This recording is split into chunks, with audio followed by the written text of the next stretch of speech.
మహిమాన్వితమైన త్రిలింగ క్షేత్రాలు, పరమేశ్వరుడి యొక్క దివ్య క్షేత్రాలు. వీటిని దర్శించుకున్నంత మాత్రాన పాపాలు తొలగిపోయి పరమేశ్వరుడి కృపకు పాత్రులు అవుతారని భక్తుల విశ్వాసం. అసలు త్రిలింగ క్షేత్రం అంటే ఏమిటి, దాని విశిష్టత గురించి ఇప్పుడు తెలుసుకుందాం. త్రిలింగ క్షేత్రాలు అని భక్తులు పిలుచుకునే 3 పవిత్రమైన శైవ క్షేత్రాలే త్రిలింగ క్షేత్రాలు. అవే శ్రీశైల క్షేత్రం, కాళేశ్వర క్షేత్రం, ద్రాక్షారామ క్షేత్రం. ఈ 3 క్షేత్రాలను కలిపి త్రిలింగ క్షేత్రాలు అంటారు.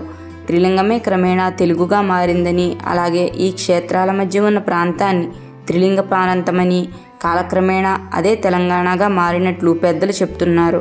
అసలు ఈ త్రిలింగ క్షేత్రాల విశిష్టత ఏమిటి, అవి ఎక్కడ ఉన్నాయి, వాటి గురించిన పూర్తి వివరాలు ఈ వీడియోలో తెలుసుకుందాం.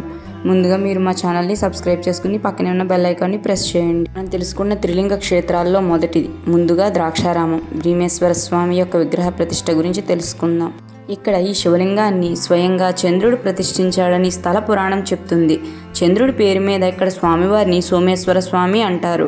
ఈ ఆలయంలోని శివలింగం అమావాస్య నాడు బూడిద లేదా గోధుమ రంగులోను, పౌర్ణమి నాడు తెలుపు రంగులోను దర్శనమిస్తుంది. ఇక్కడ ఈ లింగం త్రిలింగ క్షేత్రాల్లోనే ఒకటిగా కాకుండా పంచారామ క్షేత్రాల్లో కూడా ఒకటిగా ప్రసిద్ధి చెందుతుంది. ఈ ఆలయం యొక్క ఇంకొక విశిష్టత ఏమిటి అంటే అమ్మవారి శక్తి పీఠాల్లో ఇది కూడా ఒకటి.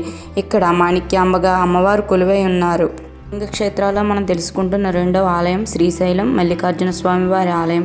శ్రీ భ్రమరాంబిక సమేత మల్లికార్జున స్వామిగా ఇక్కడ స్వామి కొలువై ఉన్నారు. ఈ ఆలయం యొక్క విశిష్టత ఏమిటి అంటే పార్వతీదేవి యొక్క 18 శక్తిపీఠాల్లో శ్రీశైలం ఒకటి. అలాగే త్రిలింగ క్షేత్రంగానే కాకుండా శివుని యొక్క 12 జ్యోతిర్లింగాల్లో ఒకటిగా ఈ క్షేత్రం విరసిల్లుతుంది.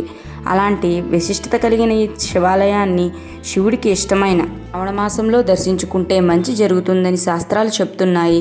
ఈ నెలలో శ్రీశైలం క్షేత్రాన్ని దర్శించుకుంటే పొలాలు సమృద్ధిగా ఉంటాయని, పాడి రైతులకు కూడా ప్రయోజనం ఉంటుందని చెప్తున్నారు. ఈ త్రిలింగ క్షేత్రాల్లో 3వ క్షేత్రం శ్రీ కాళేశ్వర ముక్తేశ్వర ఆలయం. ఈ ఆలయం కరీంనగర్కి 125 కిలోమీటర్ల దూరంలో ఉన్న మహదేవ్పూర్ మండలానికి దగ్గరలో దట్టమైన అడవి మధ్యన పవిత్ర గోదావరి నది ఒడ్డున ఉంది. గోదావరి నదికి ఉపనది అయిన ప్రాణహిత నది కలిసే చోటు ఉంటుంది కాళేశ్వర క్షేత్రం. ఈ క్షేత్రం పేరు మీదుగానే కాళేశ్వరం ప్రాజెక్ట్ అని పేరు పెట్టారు. ఈ ఆలయానికి ఉన్న విశిష్టత ఏమిటి అంటే ఈ ఆలయం యొక్క గర్భగుడిలో ఒక పానపట్టం మీద 2 శివలింగాలు పూజలు అందుకుంటూ ఉంటాయి. ఆ 2 లింగాలు ఒకటి ముక్తేశ్వరుడిగా అంటే శివుడిగా, రెండవది కాళేశ్వరుడిగా అంటే యముడిగా, ఇలా 2 రూపాల్లోనూ ఇక్కడ పరమేశ్వరుడు పూజలు అందుకుంటాడు. ఇలా 2 శివలింగాలు ఉండే ఆలయం భారతదేశంలో మరొక చోట కనిపించదు.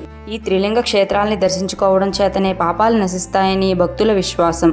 ఈ వీడియో మీకు కూడా నచ్చితే చిన్న లైక్ చేయండి, షేర్ చేయండి, అలాగే మా ఛానల్ని సబ్స్క్రైబ్ చేయండి.